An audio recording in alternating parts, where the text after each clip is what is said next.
Salam sepak bola, teman-teman netizen atau warganet yang saya hormati semuanya. Welcome back ke konten terbaru dari channel YouTube Triple B. Dan di konten terbaru hari ini sudah jelas dan pasti, saya ingin memberikan analisa dari pertandingan Liga Champions babak semifinal leg kedua antara Manchester City versus Real Madrid yang berakhir untuk kemenangan Manchester City dengan skor telak 4-0. Dengan kemenangan ini berarti Manchester City lolos ke pertandingan Grand Final dari Liga Champions musim ini dengan skor agregat 5-1. Dan ini merupakan final kedua bagi Manchester City setelah sebelumnya pada tahun 2021 juga mereka lolos ke final, tapi pada saat itu mereka kalah lawan Chelsea dan di pertandingan final nanti mereka akan berhadapan lawan Inter Milan.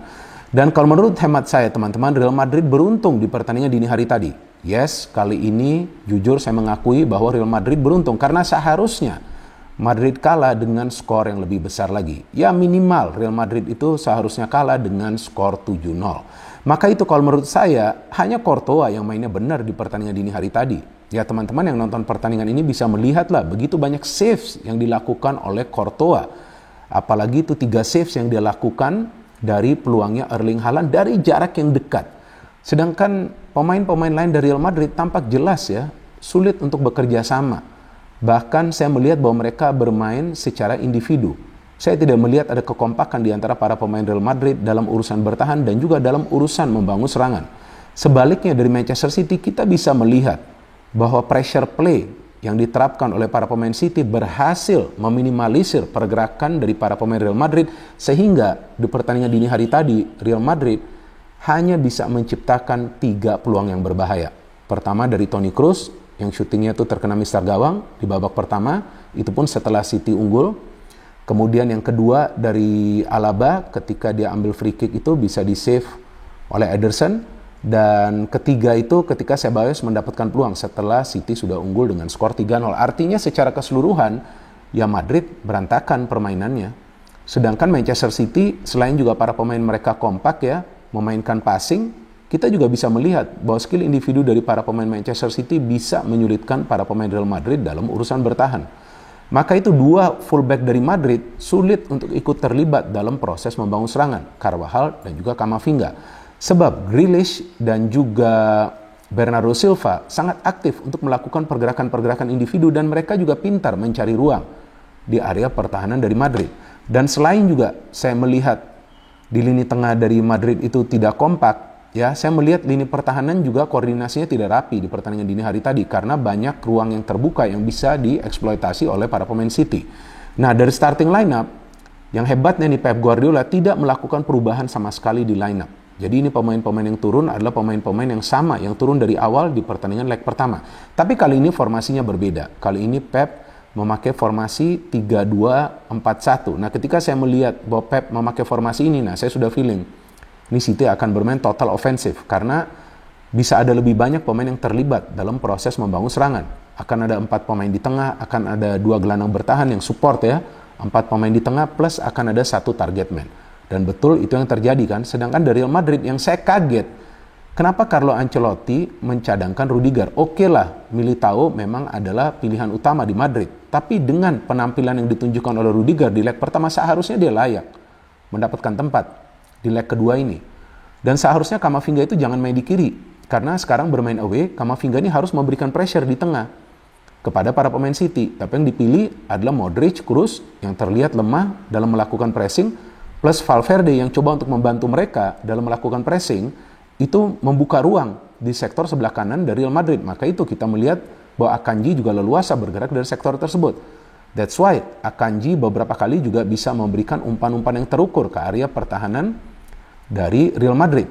Selain itu kita tahu bahwa Madrid sangat mengandalkan Vinicius Junior dan juga Rodrigo plus Karim Benzema. Tapi 3 pemain ini ketika dibatasi ruang pergerakannya tentu mereka juga akan sulit bekerja sama. Dan ketika mereka mengandalkan skill individu, saya melihat para pemain City mengandalkan double cover dalam melakukan pressing. Dan dari jalannya pertandingan kita bisa melihat bahwa City mendominasi total jalannya pertandingan ini terutama di babak pertama. Dan tahu gak teman-teman, ada fakta yang unik nih.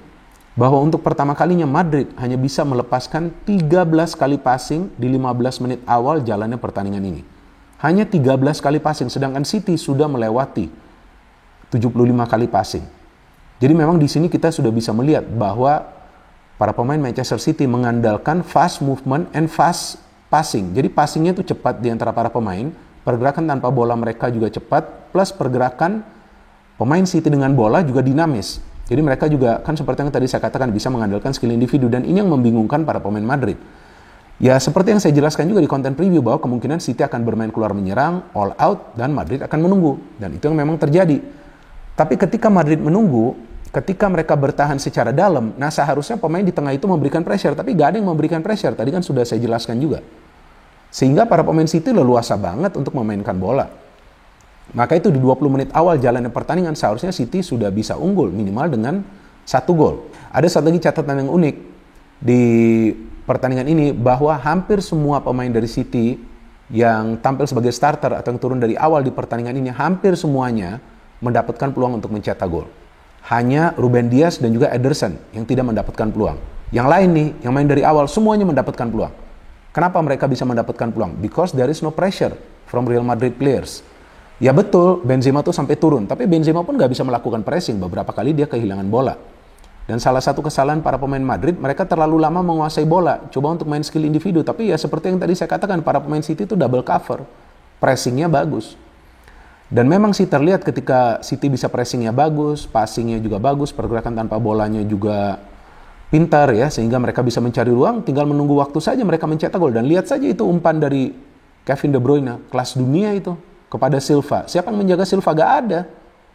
Nah jadi Silva juga ketika gak ada yang menjaga, dia mendapatkan ruang dan juga waktu untuk mencari angle, melepaskan syuting, dan dia berhasil menjebol gawang dari Courtois. Ini first goal ini sangat vital bagi City. Dan bagusnya mereka bisa mencetak gol ini di 25 menit. Awal jalannya pertandingan, menit 23 ya, kalau nggak salah gol dari Silva ini. Ini yang krusial. Jadi ketika mereka sudah unggul, wah lebih percaya diri para pemain City. Dan ya memang sangat penting bagi City jangan bertahan dulu. Karena 1-0 itu belum safe. Dan ketika itu kita lihatlah, Madrid perlahan-lahan, walaupun mereka sulit banget untuk membuka ruang. Di pertahanan City mereka bisa menciptakan peluang dari cross, tapi setelah itu gak ada lagi peluang dari Real Madrid.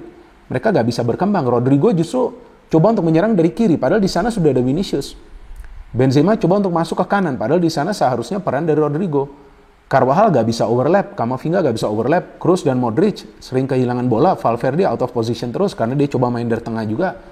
Jadi memang permainan dari Madrid ini amburadul di pertandingan dini hari tadi ya. Saya harus fair mengatakan seperti ini. Ya karena faktanya seperti itu kan. Di atas lapangan mana sinergi antar lini gak kelihatan.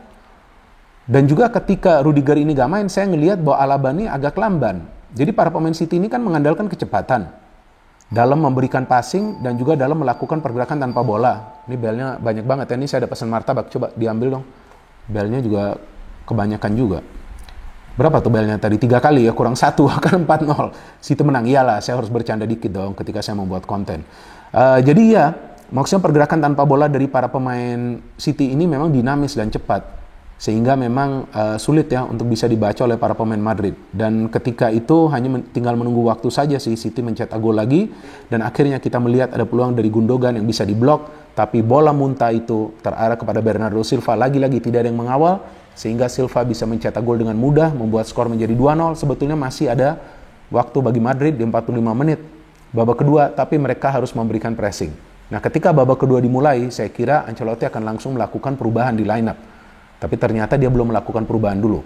Dan memang sih Madrid mendapatkan peluang dari Alaba, itu kan dari free kick. Nah, setelah itu, lagi-lagi nih para pemain City ini bisa mengatur tempo permainan. Ini kepintaran para pemain City nih. Memang mereka gak bermain se-offensif seperti di babak pertama. Kan melelahkan juga. Babak pertama itu adalah pertandingan terbaik dari Manchester City musim ini teman-teman. Dikurung habis para pemain Madrid. Ya, jadi kan gak mungkin juga bermain dengan tempo tinggi seperti itu selama 90 menit. Kan capek juga. Ini adalah musim yang melelahkan juga bagi mereka. Jadi mereka mengatur tempo. Bukan defensif. Mengatur tempo. Tapi setiap kali para pemain City menyerang, wah berbahaya sekali.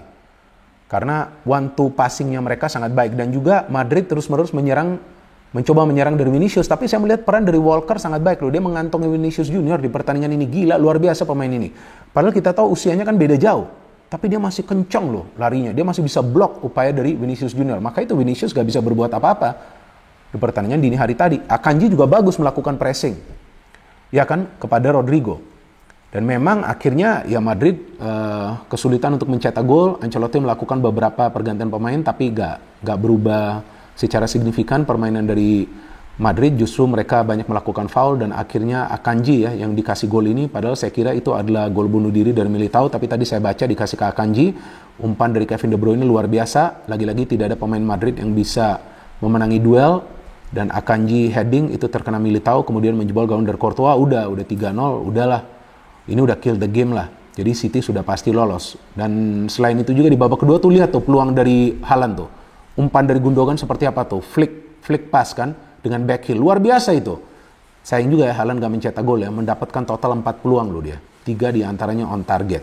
Dia shooting di save oleh Courtois, terkena mistar gawang. Dan kemudian saya melihat Ancelotti sedikit terlambat sih memasukkan Tchouaméni, Ceballos, karena ketika Tchouaméni, Ceballos masuk baru saya melihat lini tengah dari Madrid lebih kuat lah dalam melakukan pressing, tapi juga didukung dengan fakta bahwa para pemain City mulai menurunkan tempo ya, jauh menurunkan tempo ketika sudah unggul 3-0.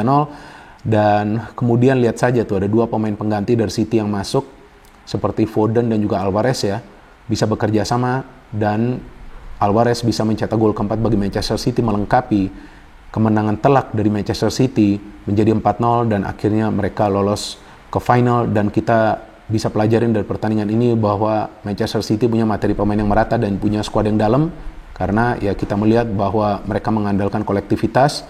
Saya tidak melihat ada pemain bintang di City, walaupun yes, Erling Haaland telah mencetak lebih dari 50 gol secara keseluruhan, kalau nggak salah 52 gol.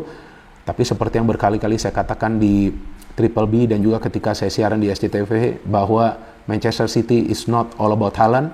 Masih ada pemain-pemain lain di sana seperti Gundogan, Kevin De Bruyne, Grealish, Mahrez, Foden, Alvarez, dan betul kan terbukti di pertandingan dini hari tadi. Dan juga City punya skuad yang dalam, karena terbukti ketika Pep melakukan pergantian pemain, permainan dari City masih stabil, bahkan pemain pengganti bisa ikut terlibat dalam proses membangun serangan, dan juga ada salah satu pemain pengganti yang berhasil mencetak gol.